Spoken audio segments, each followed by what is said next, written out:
عدد البحور الشعریہ عند الخلیل بن احمد الفراہیدی، خلیل بن احمد فراہیدی کے نزدیک جو بحور ہیں یعنی بحریں ہیں اشعار کی، جن پر بحریں وزن کو کہتے ہیں نا، اشعار کے اوزان یا وزن، وہ 15 ہیں۔ ما هو البحر الذي زاد الاخفش الاوسط على بحور الخلیل، جو خلیل بن احمد فراہیدی نے 15 شعر کے اوزان 15 بحریں ایجاد کی تھیں، ان پر اخفش اوسط نے ایک بحر زائد کی ہے۔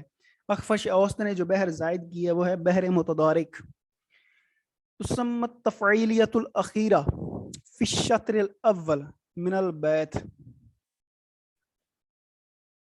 العروض، یہ اس چیز کو غور سے دیکھیں کہ تفعیلہ اخیرہ فی الشطر الاول من البیت، یہ ہے شعر کے ایک وزن، بحر طویل کا وزن ہے۔ فعول مفاعل فعول مفاعل فعول مفاعل فعول مفاعل، اس میں دیکھیں یہ فعول ایک تفعیل ہے، مفاعل دوسری، پھر فعول تیسری، پھر مفاعل چوتھی، پھر مفعول پانچویں، پھر مفاعل چھٹی، پھر فعول ساتویں، پھر مفاعل آٹھویں۔ یہ بحر طویل کا وزن ہے۔ اس میں ٹوٹل 8 تفاعیل ہیں۔ یہ آگے جو سوالات آئیں گے نا وہ آپ کو اسی صورت میں سمجھ آ سکیں گے، اس لیے میں یہ چیزیں آپ کو ساتھ دکھا رہا ہوں۔ تو یہ جو ہم نے کہا کہ جو یہ اوپر والا ہے نا، یہ والی سطر، یہ ہے سطر اول، اور یہ ہے نیچے والی جو سطر ہے یہ ہے شطر ثانی، ٹھیک ہے۔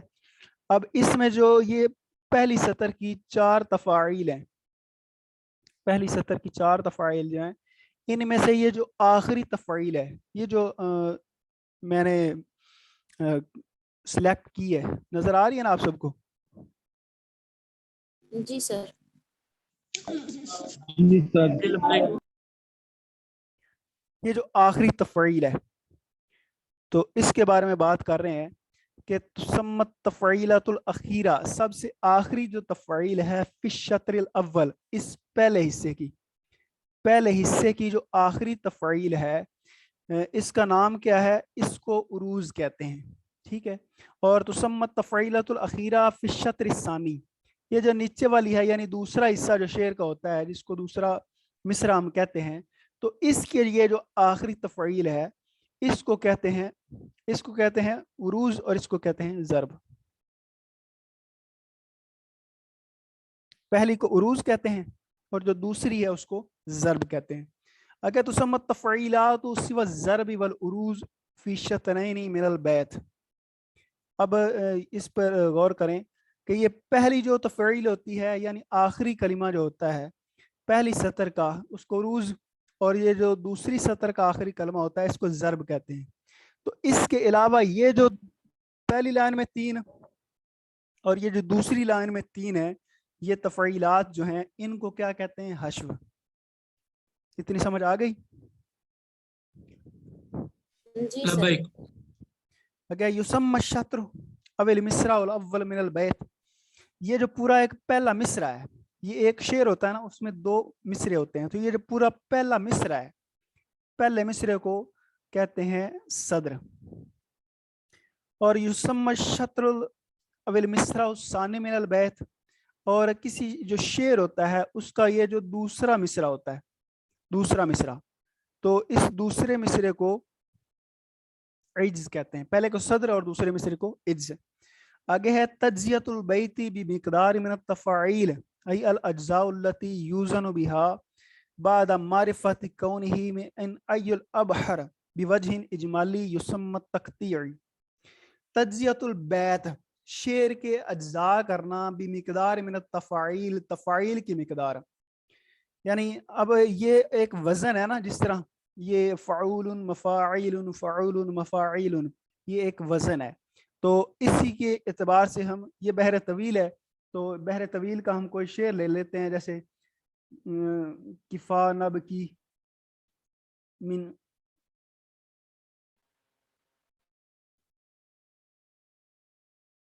ذکرہ، مثال کے طور پر، اس طرح نا کفا اس طرح فعو یہ یہاں تک ہے، ٹھیک ہے. آگے ہے نب کی، یہ یہاں تک. یہ لام آگے فعو لن، ایسا نا لام متحرک ہے، نون ساکن ہے، اور میم جو ہے یہ آگے پھر متحرک ہے. تو یہ اس کا وزن یہاں تک جو ہے نا، یہاں سے یہاں تک اس کا جو وزن ہے فعولن، یہ وزن یہاں تک بنتا ہے کفا نب کی، ٹھیک ہے. اب یہ اس اعتبار سے ہم تقطیع کرتے ہیں، فعولن آگے یہ میم تک یہ وزن بنتا ہے، اور یہ کفا نب کی یہاں تک وزن بنتا ہے. تو ہم اس اعتبار سے جو اجزاء کرتے ہیں نا کسی کلمہ کے، کسی شعر کے، سمجھ آئیے اس کی کہ تجزیۃ البیتی، شعر کے اجزاء کرنا، بمقدار من التفاعیل، تفاعیل کی مقدار، ای الاجزاء التي یوزن بها بعد معرفت کونہ من ای الابحر، یعنی یہ پہچان کرنے کے بعد کہ یہ شعر کس بحر پر ہے، اجمالی طور پر اس کو نام دیا جاتا ہے تقطیع کا، اس کو شعر کی تقطیع کہتے ہیں.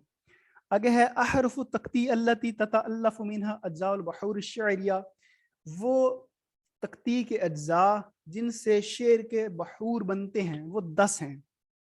آگے ہے احرف التقطیع التي تتألف منها اجزاء العشرہ، 10 اجزاء جن سے بنتے ہیں، یعنی جو تقطیع کے حروف ہیں وہ 10 ہیں، اور ان کا مجموعہ ہے لمعت سیوفنا، یہ 10 حروف ہیں، ان کو انہی سے وہ تمام تفاعیلات بنتی ہیں. کوئی سوال کرنا چاہ رہا ہے؟ نہیں تو پھر مائک بند رکھیں، جب ضرورت ہو سوال کرنا ہو تبھی مائک کو آن کریں. سر جی جی سر جن کا مجموعہ کیا ہے؟ لمعت سیوفنا. سر جی سمجھ نہیں آ رہی. لمعت سیوفنا کیوں نہیں سمجھ آ رہی؟ جی استاد جی آپ سمجھ رہے.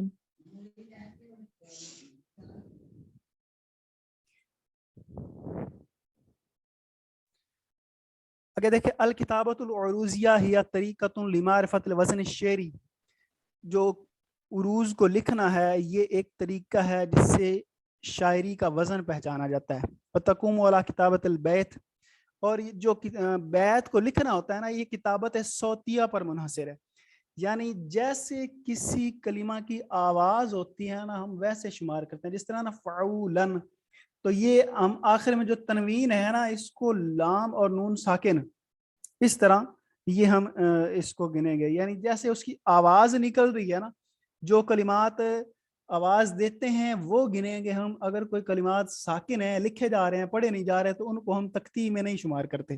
ٹھیک ہے، یہ کتابت صوتیہ پر اس کی بنیاد ہوتی ہے.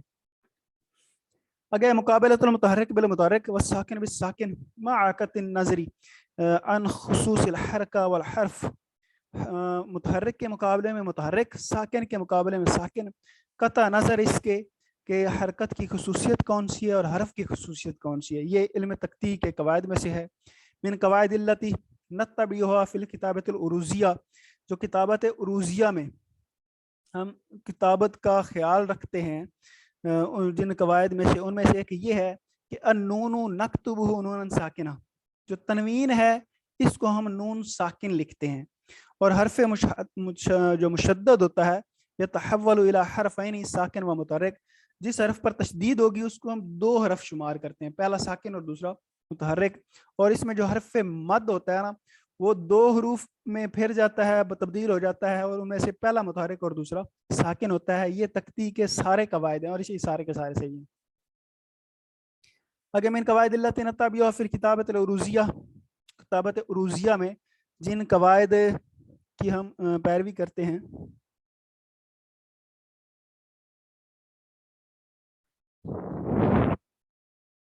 ان میں سے ایک یہ ہے کہ تحذف اللام فی الف لام التعریف اذا جاء بعدها حرف شمسی، جس طرح اب حروف شمسی ہوتے ہیں ان میں ہم الف لام اس سے پہلے اگر آ جائے تو الف لام ہم پڑھتے ہیں، اس میں لام ہم پڑھتے نہیں ہیں.